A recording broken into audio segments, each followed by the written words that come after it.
scholars, and welcome back to another day of Read Aloud. Today we're going to read chapter 6, or part 6, of the one and only Ivan. But before we get started, we need to go over revised understanding, the what, how, and why. What we need to do is collect evidence about the characters and evaluate our understanding of what the character is doing. How? We need to ask ourselves, why would the character act this way? Does this match what I already know? Or am I learning something new about the character?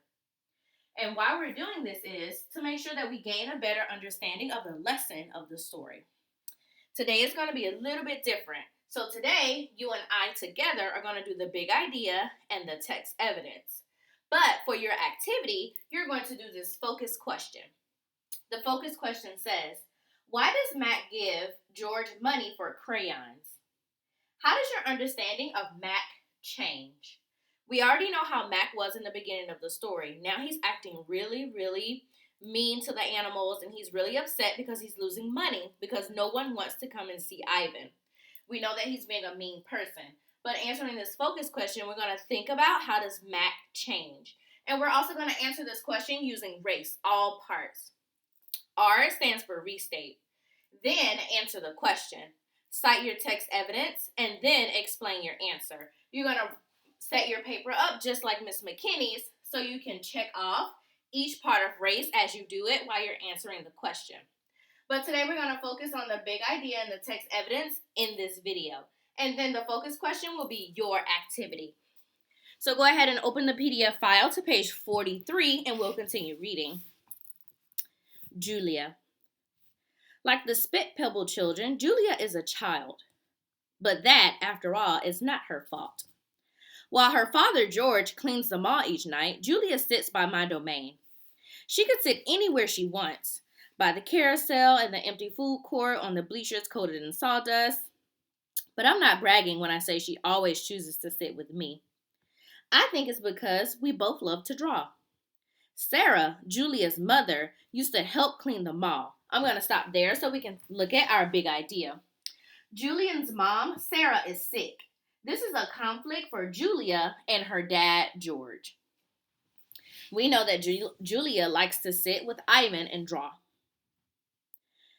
Sarah, Julian's mother, used to help clean the mall.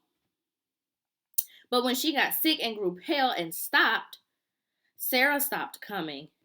Every night, Julia offers to help George, and every night he says firmly, "Homework, Julia. The floors will get dirty again."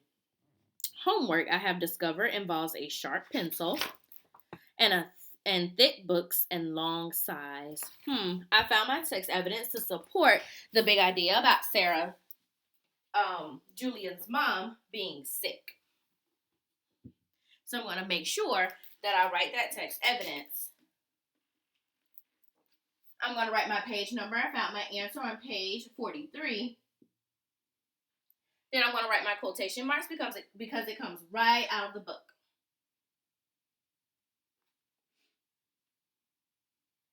When she got sick,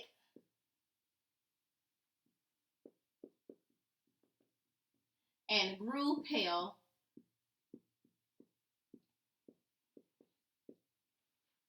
and stooped.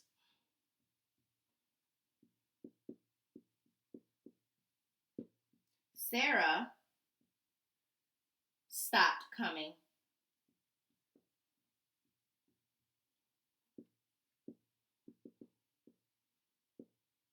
So this tells me that Sarah stopped coming to visit Ivan when her mom got sick because she needed to help take care of her mom.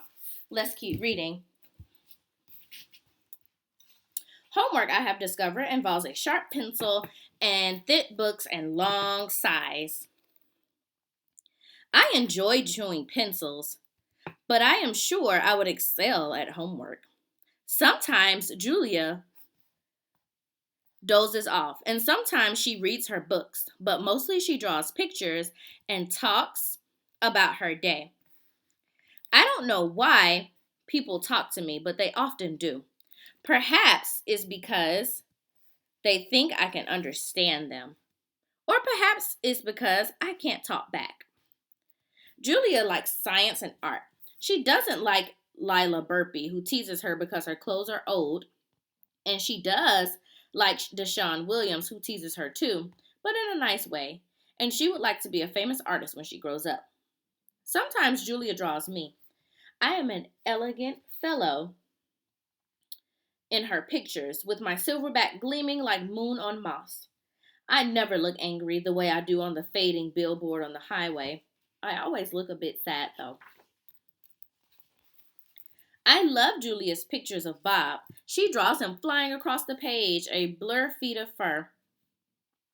And she draws him motionless, peeking out from behind the trash can or a soft heel of my belly. Sometimes in her drawings, Julia gives Bob's wings or a lion's mane. Once she gave him a tortoise shell. But the best thing she could ever give him was in a drawing. Julia gave Bob his name. For a long time, no one knew what to call Bob. Now and then, a mall worker would try to approach him with a tidbit. Here, doggy, they called, holding out a french fry. Come on, Pooch, they'd say. How about a little piece of sandwich? But he always would vanish into the shadows before anyone could get too close. One afternoon, Julia decided to draw a little dog curled up in the corner of my domain. First, she watched him for a long time, chewing on a thumbnail. I could tell the way she was looking at him, the way an artist looks at the world when she's trying to understand it. Finally, she grabbed her pencil and set to work. When she was finished, she held up the page. There was a tiny, big-eared dog. He was smart and cunning, but his gaze was wistful. Under the picture, there were 3 bold, confident marks circled in black. I was pretty certain it was a crowd, even though I couldn't read it. It was a word, but I couldn't read it. Julia's father peered over her shoulder. That's him exactly, he said, nodding. He pointed to the circled marks. I didn't realize his name was Bob, he said. Me either, said Julia. She smiled. I had to draw him first. Bob will not let humans touch him. He says their scent upsets his digestion.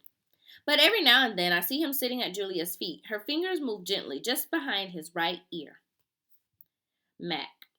Usually Mac leaves after the show, but tonight he is in his office working late. When he's done, he stops by my domain and stares at me for a long time while he drinks from a brown bottle. George joined him, broom in hand, and Mac says the things he always says. How about that game last night? And business has been slow, but it'll get better, you'll see. And don't forget to empty the trash. Mac glances over at the picture Julia is drawing. What are you making, he asks. It's for my mom, Julia says. Remember, Julia's mom is sick. It's a flying dog. She holds up her drawing, eyeing it critically. She likes airplanes and dogs. Mac murmurs, sounding unconvinced. He looks at George. How's the wife doing anyway? Remember, George is Sarah's dad. About the same, George says. She has good days and bad days. Yeah, don't we all, says Mac. Mac starts to leave, then pauses. He reaches into his pocket and pulled out a crumpled green bill. He presses it into George's hand. Here, Mac says with a shrug. Buy the kids some more crayons. Mac is already out the door before George can yell, Thanks! Not sleepy. Stella, I say after Julia and her father go home. I can't sleep. Of course you can, she says. You're a king of sleepers. Shh, Bob says from his perch on my belly. I'm dreaming about chili fries. I'm tired, I say, but I'm not sleepy. What are you tired of, Stella asks. I think for a while. It's hard to put into words. Gorillas are not complainers. We're dreamers, poets, philosophers, nap takers. I don't know exactly. I kick at my tire swing. I think I may be a little tired of my domain. I'm noticing that Ivan is really lonely in his domain. That's because it's a cage, Bob tells me. Bob is not always tactful. I know, Stella says. It's a very small domain. And you're a very big gorilla, Bob asks. Stella, I asked. Yes. I noticed you were limping more than usual today. Is your leg bothering you? Just a little, Stella answers. Remember, Stella is the elephant and she hurt her leg. I sigh. Bob resettles. He flicks his ears and drools a bit, but I don't mind. I'm used to it. I'm trying to eat something, Stella. Try eating something, Stella says. That always makes you happy. I eat an old brown carrot. It doesn't help. But I don't tell Stella. She needs to sleep. You could try remembering a good day, Stella shrugs, suggests. That's what I do when I can't sleep. Stella remembers every moment when she's born, every scent, every sunset, every slight, every victory. I can't remember much, I say. There's a difference, Stella says gently, between I can't remember and won't remember. That's true, I admit. Not remembering can be difficult, but I have a lot of time to work on it. Memories are precious, Stella adds. They'll help tell who we are. Try remembering all your keepers. You always like Carl, the one with the harmonica. Carl, yes, I remember how he gave me a coconut when I was still a juvenile. It took me all day to open it. I try to recall keepers I have known, the humans who cleaned my domain and prepped my food and sometimes kept me company. There was one who poured Pepsis into my waiting mouth, and Katrina who used to poke me with the broom when I was sleeping, and Ellen who sang, "How much is that monkey in the window?" with a sad smile while she scrubbed my water bowl. And there was Gerald, who once bought me a box of fat, sweet strawberries. Gerald was my favorite keeper. I haven't had a real keeper in a long time. Max says he doesn't have the money to pay for an 8 babysitter. These days, George cleans my cage and Mac is the one who feeds me. When I think about all the people who have taken care of me, mostly it's Mac, I recall, day in, day out, year after year after year. Mac, who bought me and raised me, says I'm no longer cute. As if a silverback could ever be cute. Moonlight falls on the frozen carousel, on the silent popcorn stand, on the stall of the leather belts that smell like long gone cows. The heavy work of Stella's breathing sounds like the wind and trees. I wait for sleep to find me.